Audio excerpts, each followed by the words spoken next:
মুসলমানের সন্তান নবীকে নেতা মানে না। মুসলমানের সন্তানের মুখের মধ্যে স্লোগান থাকে, আমরা সবাই মুজিব সেনা, ভয় করি না বুলেট বোমা। আমরা সবাই জিয়ার সেনা, ভয় করি না বুলেট বোমা।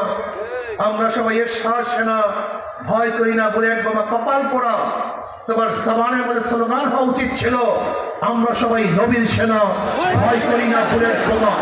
আমরা সবাই রসুল সেনা, ভয় করি না বুলেট বোমা। আমার নেতা তোমার নেতা বিশ্বনবী মুস্তাফা। এই স্লোগান হওয়া উচিত ছিল, কিন্তু স্লোগান আমাদের মধ্যে নাই। আজকে স্লোগান দেই, জয় বাংলা, অমুক বাংলা তমুক বাংলা। কপাল পড়ার জবানের মধ্যে আল্লাহু আকবারের ধ্বনি আসে না, আল্লাহু আকবারের নামের ধ্বনি দেয় না, স্লোগান দেয় না।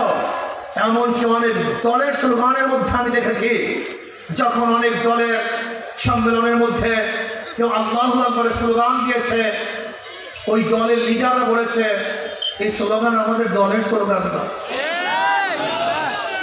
এই স্লোগান আমাদের স্লোগান না। হ্যাঁ, আল্লাহু আকবারের স্লোগান তোমার দলের স্লোগান না, এই স্লোগান মুসলমানদের স্লোগান না। আল্লাহু আকবারের স্লোগান মুনাফিকদের স্লোগান নয়, এটা মুসলমানদের স্লোগান। আল্লাহু আকবারের স্লোগান এই খ্রিস্টান এবং নাসারাদের স্লোগান নয়, এই স্লোগান মুমিনদের স্লোগান। আল্লাহু আকবারের স্লোগান ঈমান ওয়ালাদের স্লোগান। এই স্লোগানের ভিত্তিতে আমরা রাজা গৌরব গভর্নর তত্ত্ব তাওসকে ধ্বংস করেছিলাম।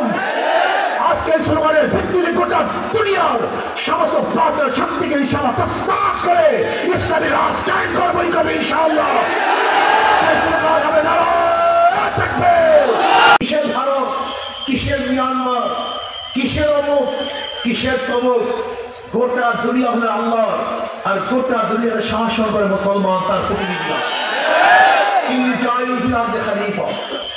আমরা আল্লাহর তরফ থেকে খলিফা প্রেরিত হয়েছি। গোটা দুনিয়া মালিককে মালিক, সমস্ত দুনিয়ার মালিক আমার আল্লাহ। কাজী তার খলিফারাই গোটা দুনিয়া নেতৃত্ব ধান করবেন। গোটা দুনিয়ার শাসক আল্লাহর খলিফারাই হবেন। কাজে আমাদের জন্য কিসের সীমানা, কিসের বর্ডার?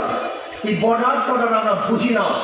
আমরা বুঝি গোটা দুনিয়ার মধ্যে যেখানে জায়গা আছে সেখানে ইসলাম হুকুমত কায়েম হয়ে যাবে ইনশাআল্লাহ। হাজারো মেয়েরা ধর্ষিত হয়, হাজারো মা বোনদের চেহারার উপরে এসিড নিক্ষেপ করা হয়, হাজারো মা বোনদেরকে ধর্ষণ করার পরে খুন করা হয়। এই ঘটনা আপনাদের লক্ষ্মীপুরে ঘটেছে, লক্ষ্মীপুরে ঘটেছে ঘটনা। অথচ এখন আমরা হাজারো মুসলিম সন্তানের জিন্দা আছি। আসলে সত্যি বলতে কি, আমরা নামে মুসলমান, কাজে মুসলমান না। সেই চেতনা আমাদের মধ্যে নাই, সেই শান মান আমাদের মধ্যে নাই। নবী আলাইহিস সালাতু ওয়াস সালামের শান এবং মান আমাদেরকে শিক্ষা দিয়েছিলেন, সেই শান মান আমাদের মধ্যে নাই। আব্দুল্লাহ ইবনে হুযায়ফা রাদিয়াল্লাহু তাআলা আনহু হেরাক্লিয়াসের দরবারে ঢুকেছিলেন, মাথা নত করে নয়, মাথা উঁচু করে। আব্দুল্লাহ ইবনে হুযায়ফা রাদিয়াল্লাহু তাআলা আনহু, আপনারা জানেন হেরাক্লিয়াস বলেছিল আমার কন্যাকে তোমার সাথে বিবাহ দেব, কিন্তু সেই বিবাহ লোভে দিতে পারেন নাই।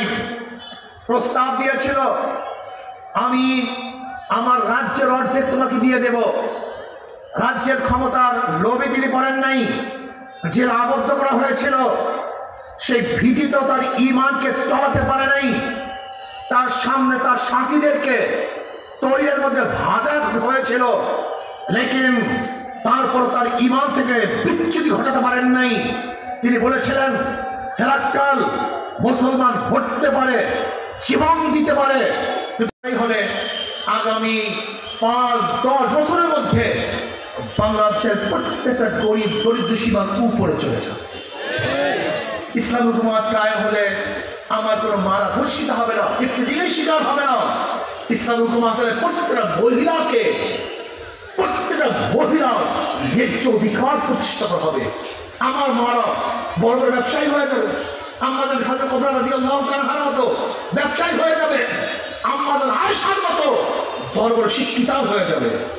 আমার মা বোনেরা তারা ব্যবসা করবে, তারা শিক্ষিত হবে, তারা ন্যায্য অধিকার পাবে, ইসলাম হুকুমাত হলে প্রত্যেকটা যুবক আদর্শবান হয়ে যাবে, নীতিবান হয়ে যাবে, চরিত্রবান হয়ে যাবে এবং শ্রমিক মানুষের সাথে ভেদাভেদ থাকবে